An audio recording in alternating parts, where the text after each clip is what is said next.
It was exactly 3:14 in the morning for a man named Mark when the first sharp, jagged thought pierced through his exhaustion. A sudden, irrational conviction that he might have left the gas stove on in the kitchen.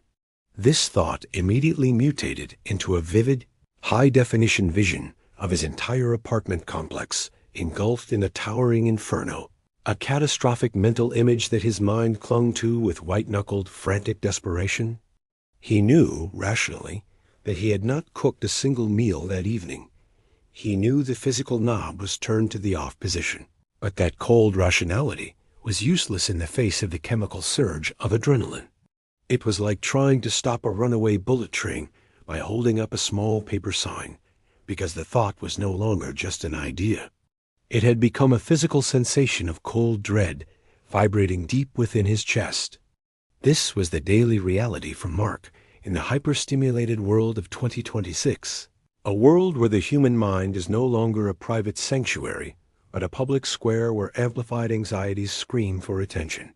His brain was fueled by an invisible digital umbilical cord, tying him to a global network in perpetual crisis, where every notification felt like a life or death siren blaring in the middle of his living room. Mark represents the quiet crisis of our modern age, where the thin space between a simple worry and a full-blown psychological feedback loop has collapsed entirely under the weight of constant cognitive inputs. You are likely intimately familiar with this sensation yourself, the feeling of being a prisoner to a mental monologue that refuses to sleep, refuses to settle, and refuses to let you simply exist in peace. Today, we are leaving the flickering, artificial lights of Mark's anxiety behind, and we are entering the void, because the only way out of the noise is through the absolute, clinical, and total dark. This is the radical architecture of the dark room meditation, a technique of total sensory starvation designed to clinically dismantle the egoic feedback loop that feeds your intrusive thoughts until they finally collapse. Mark had previously tried everything from traditional talk therapy to expensive essential oils, but the silence he craved always eluded him because he was trying to solve the problem of noise with more noise. We are forced to confront the fundamental, terrifying truth that in our current era, our brains are not malfunctioning. They are actually overfunctioning in a world that never provides a moment of true biological rest. We are trapped in a physiological arms race against an environment optimized by algorithms to capture every ounce of our attention, leaving absolutely no room for the natural processing of our internal emotions. Our default mode network, the very neural circuitry meant to help us process our self-identity and plan for the future, has been hijacked by the constant demands of the modern attention economy. This has turned our own minds into relentless, internalized 24-hour news cycles where every potential regret from the past or fear for the future is treated as a breaking, urgent leading story. This leads us to the radical proposition of sensory fasting, a concept that feels ancient in its simplicity, but is scientifically tailored to the specific neurological stress of the 21st century human. By entering the dark, we are forcing the brain into a massive state of metabolic and informational shock, stripping away the external mirrors that the ego uses to define its own existence and its fears. Picture Mark finally stepping into a custom-built environment, a clinical isolation chamber where the darkness is not just an absence of light, but a presence so heavy and thick that it feels physical. He enters a void where light cannot penetrate and sound cannot escape, a space where the physics of the outside world seem to dissolve into a heavy, velvety blanket of absolute, uncompromising silence. He is now completely alone, with no glowing screen to distract him, no distant hum of traffic to ground him, and no ambient electricity to provide a familiar rhythm to his nervous system.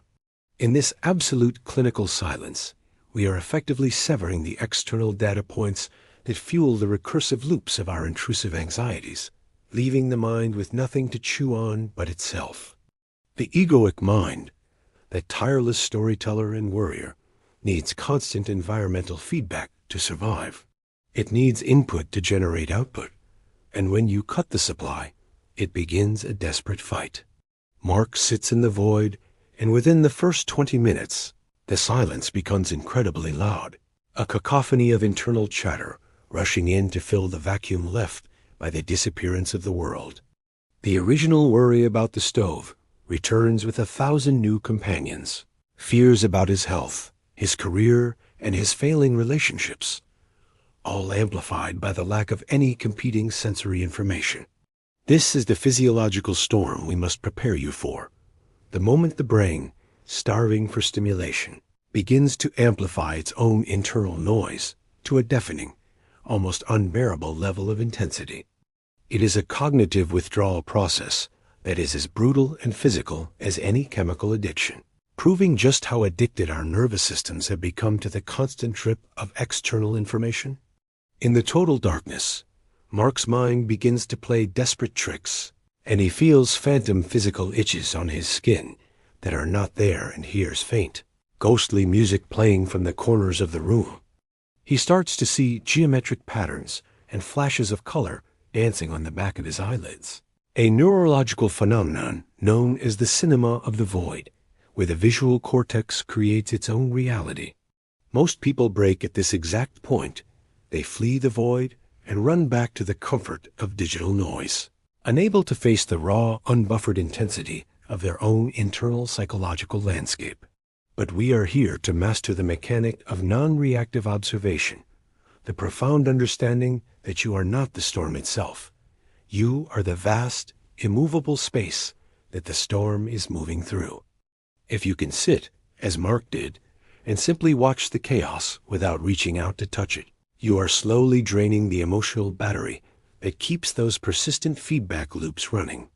By refusing to react, you are effectively telling your amygdala that these intrusive thoughts are not actionable threats. They are merely ghosts of a system that no longer has any power over you. We are moving beyond the limits of cognitive thought and entering the realm of the neurological, forcing the brain's default mode network to reduce its connectivity through sheer lack of fuel.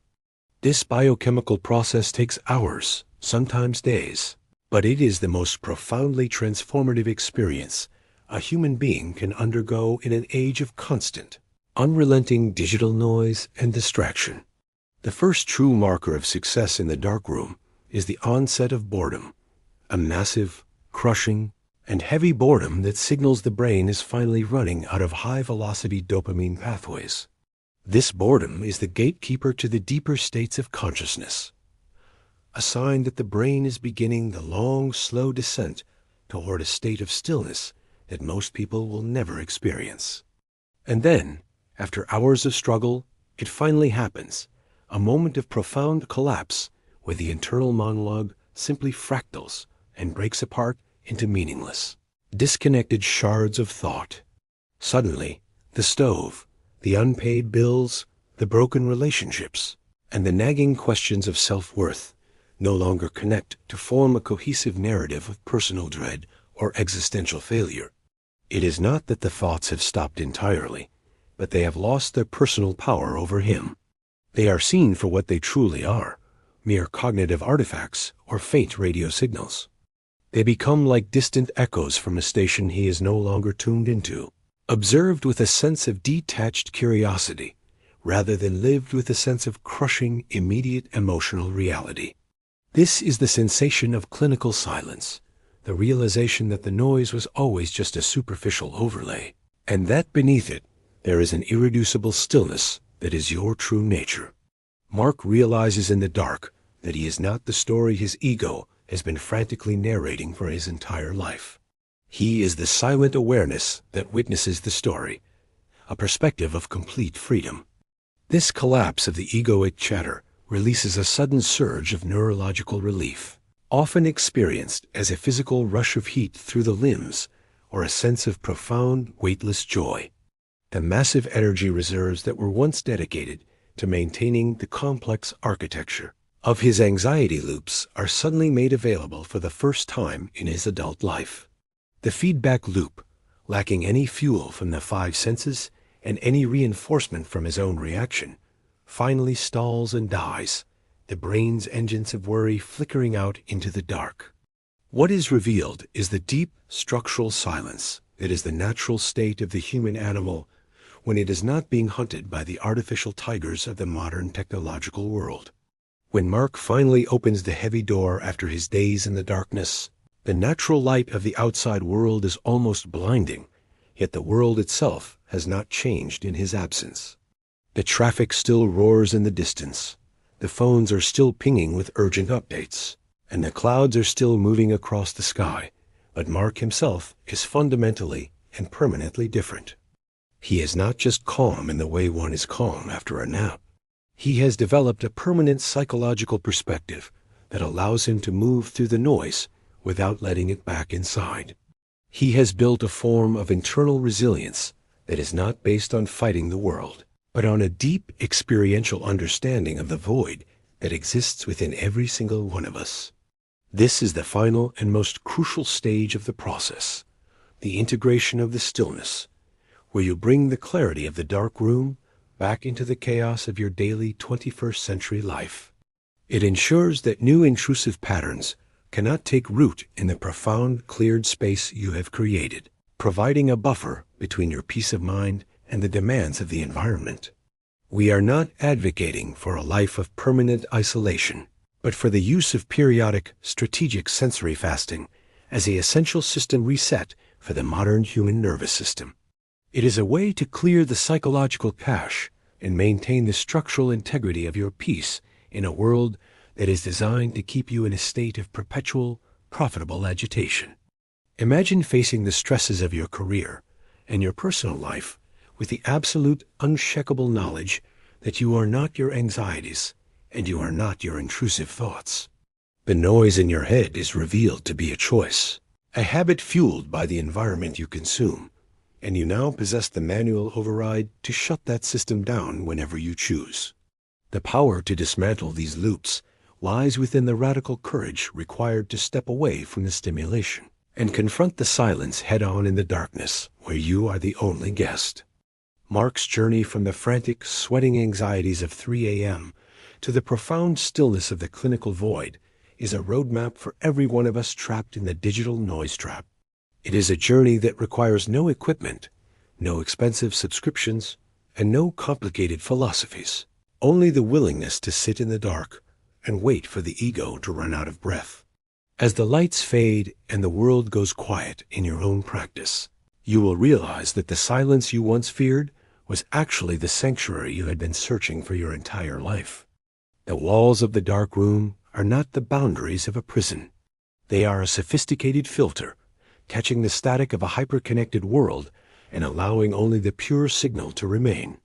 Think of the vast amount of mental energy you waste every single day fighting ghosts and shadows, energy that could be redirected toward creation, connection, and true presence.